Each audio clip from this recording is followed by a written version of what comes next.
एक तरफ जहां इजराइल पर भयंकर हमला हुआ, युद्ध की आग जल रही है, वहीं दूसरी तरफ भारत के प्रधानमंत्री इजराइल के लोगों के दिल को छू लेने वाला एक संदेश भेज दिया है। ये संदेश केवल एक औपचारिकता नहीं, बल्कि भारत और इजराइल की गहरी दोस्ती और मानवता का एक प्रतीक है। जब दुनिया में कहीं भी मुश्किल की घड़ी आती है, तब सच्ची दोस्ती की परीक्षा होती है और इस बार पीएम मोदी ने उस दोस्ती को एक और नई ऊंचाई दे दी है। सबसे पहले हम बात करते हैं इजराइल पर हुए हमले की। ईरान द्वारा किए गए हमले ने इजराइल को एक दर्दनाक स्थिति में डाल दिया। युद्ध के कारण इजराइल के नागरिकों में डर और चिंता का माहौल है।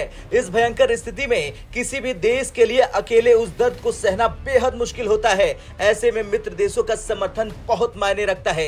इसी कड़ी में भारत के प्रधानमंत्री नरेंद्र मोदी ने एक बहुत ही खास संदेश इजराइल को भेजा। यह संदेश था रोश हसाना के मौके पर, जो यहूदी नववर्ष का त्योहार है। पीएम मोदी ने अपने दोस्त इजराइल के प्रधानमंत्री बेंजामिन नेतन्याहू और पूरे यहूदी समुदाय को इस त्योहार की बधाई दे डाली। उन्होंने कहा, मेरे दोस्त पीएम बेंजामिन नेतन्याहू इजराइल के लोगों और विश्व भर के यहूदी समुदाय को रोश हसाना की हार्दिक शुभकामनाएं।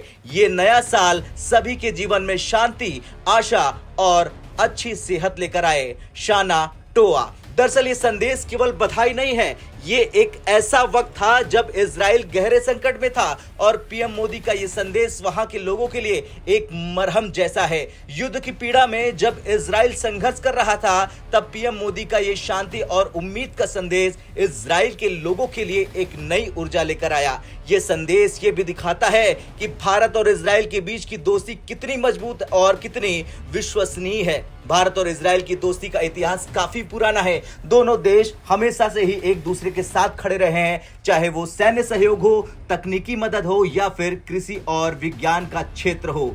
ऐसे में जब इजराइल पर यह हमला हुआ, तो पीएम मोदी ने अपने दोस्त को समर्थन और शांति का संदेश भेजकर यह साबित कर दिया कि सच्चे दोस्त मुश्किल के समय में हमेशा साथ खड़े होते हैं।